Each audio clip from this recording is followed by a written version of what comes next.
In this session, you'll learn how to add a new family account along with a couple of children. To begin, go to the Family Data and Accounting portion of Procare. You'll notice there aren't any families entered yet, so you'll begin by clicking the plus sign to add a new account. The first thing you'll enter is an account key. This is a way of alphabetizing or looking up the family and is usually the first part of their last name. In this case, our family's last name is Harris. It's short enough that we can fit the whole thing in there. Occasionally, you may want to also put like a first initial of whoever the primary account holder is. So we might do Harris J since the mom's name is Joanna. Then we will add to that account the payers. These are the people responsible for making sure the bill gets paid. And typically that will be one or both parents. We'll click on the little down arrow here next to the plus sign, and we'll choose to add a brand new person, a person not yet in Procare. So we're going to type in Harris,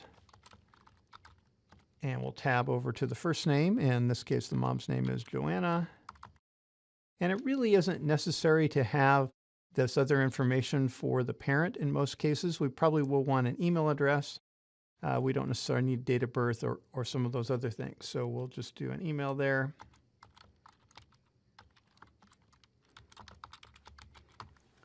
And then you can add additional information here as needed.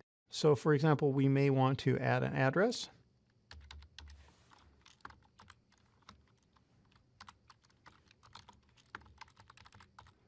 And we've got the city, state, and zip, which defaults to the city, state, and zip that our center is located in. You can certainly type over that if it's different for this family. And then we can indicate whether that is a mailing address or a physical address or both. And when you click Update, you'll notice the address appears in the background. So you could stay on the screen and add an additional address for a P.O. box or something else if needed. We'll go ahead and exit. And then we will move over and add a phone number for Joanna.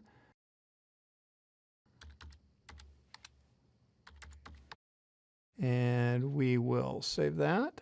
And when we click Update, you'll notice that also appears in the background, but we can continue adding additional phone numbers from the screen we're on. We'll put in her cell number.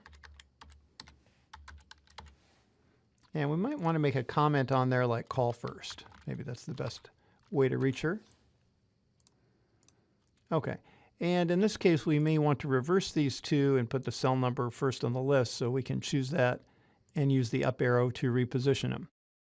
Another thing we may want to do here, if there's a spouse or other people in the family who have the same address or say same home phone number, we can copy those for use later. So we'll click on that and choose copy.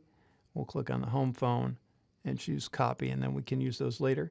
If you want to, you can add an image, photo of this person.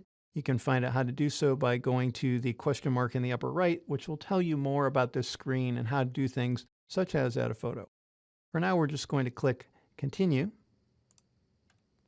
And we've got Joanna Harris added as the first, or what we call the primary payer on this account. If we wanted to add a spouse, we could click the little drop-down arrow and choose Add and a new person, someone not yet in Procare. And let's say her spouse is John Harris. And we'll leave the date of birth in that. I would put in an email for him.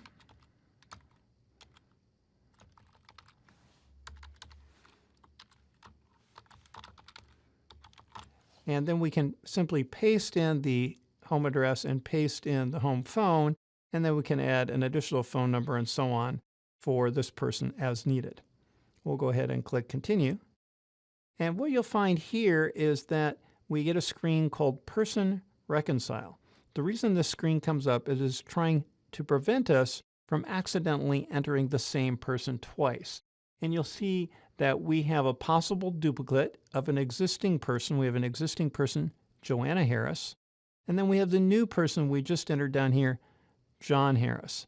Since John really is a brand new person, we're going to click once on his name and click Save. And that gives us both John and Joanna as people on this account. So now we can click Save and exit, and we've got the payer set up. Now, before we exit, if this were a subsidized family, you could go to the agency screen here, and if you've set up your agencies, you can choose that agency. This will allow us to charge a portion of the tuition to that agency and keep the balance separate from the family.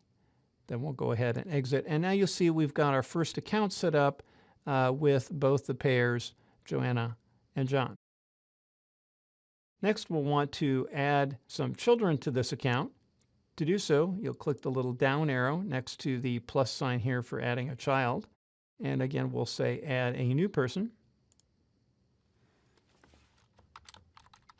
And we'll say this is Johnny. And we do need, for the child, of course, we'll need to have a date of birth. And I'm using the space bar to move between the month, the days, and the year, or you can click the down arrow there and use a calendar. And the rest of this information we could leave blank. Of course, we could paste in the address and paste in the home phone number if we want to. And continue.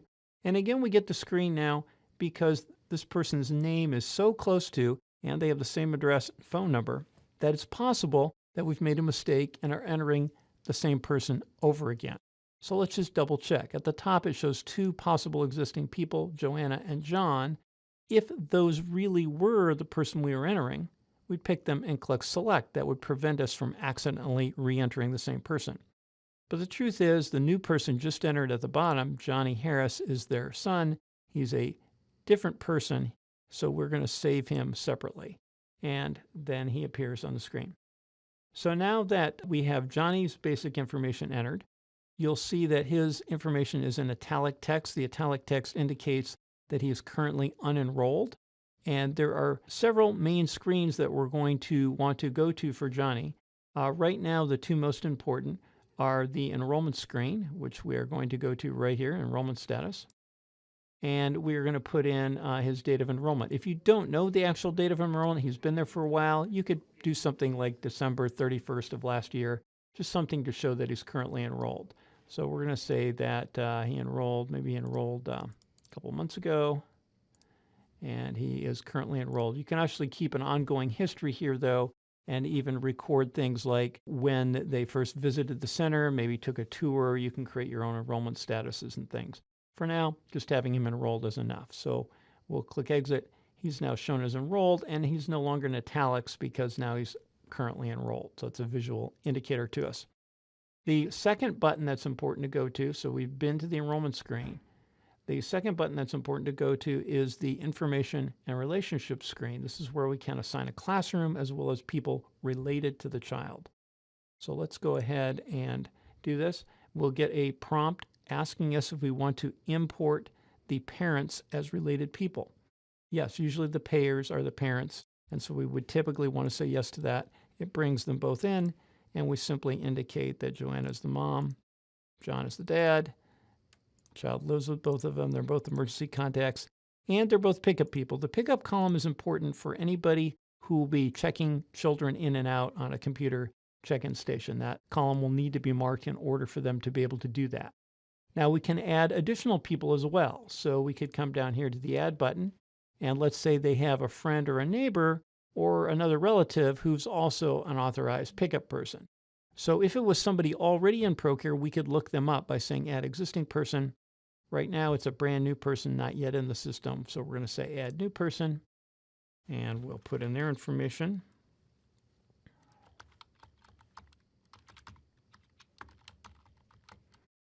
And we really don't necessarily need other information. We probably would want a phone number for this person, whatever information we have been provided.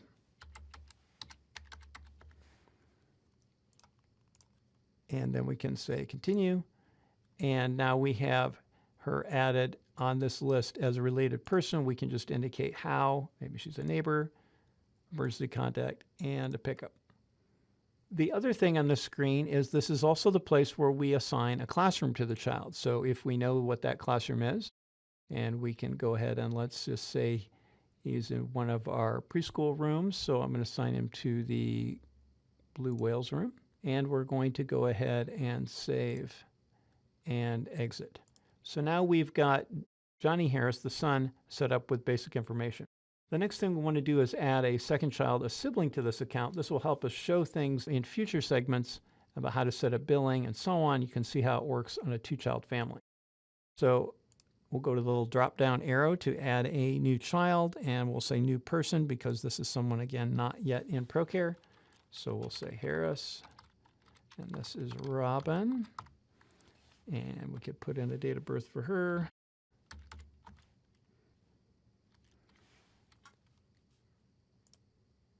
And then we could paste in the address, paste in the home phone if we want to, and continue.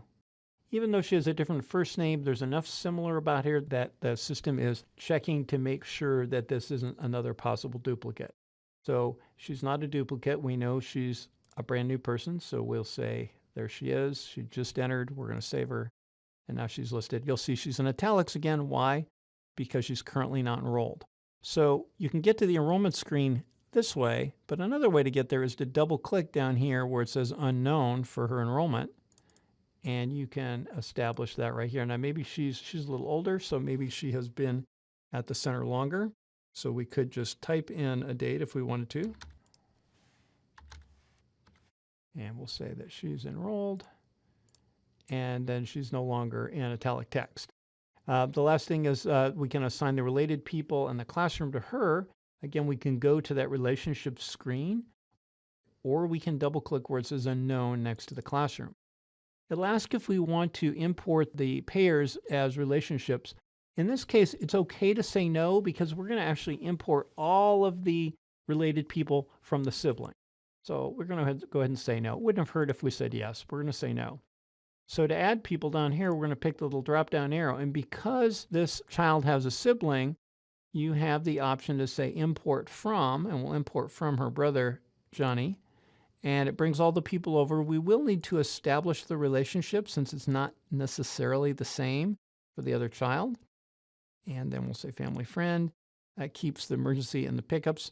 And then we could assign her to a classroom. She may be in the after-school program. Click Save. One other thing I wanted to point out is that you can use the blue arrows here to move on this screen between siblings. You'll see that moves to Johnny Harris. That moves back to Robin, the sister. And once we have more families entered, you could use the blue down and blue up arrows to move up and down between accounts on the screen. So we'll go ahead and exit. Now you can see I've entered all my families, and I have a long list of accounts to choose from on the left-hand side. If I want to go back and make a change to a person on this account, I can simply double-click on their name anywhere I see it. So for example, let me double-click on the mom's name, Joanna, and it will open up her person information screen, and I can make changes here. So one thing I may want to change or adjust is that for the cell phone, I will want to select a carrier if I want to be able to send text messages to this person. So I would go to the text message option down here, and then I will get to pick the phone number to be the text number. It's already defaulting to the cell phone, and I simply choose the carrier like AT&T. So that's something I'd want to ask on my admissions forms, would be who their cell phone provider is. And we'll go ahead and update that, and that's easy to do for each person in the account. So now that I've got this large list of families, I can look up any particular family by simply clicking on their name on the left-hand side, or typing in the first few letters of their name, like AR for the Arnold family, and they show up. To clear my filtering and get back to showing all my families, I can simply click on the little default icon here, and I get my full list of families back. To get back to the Harris family that I just entered, type the first couple of letters, HA. I see all the accounts that begin with HA, and I can simply click on their name. And that's all there is to entering your first family account.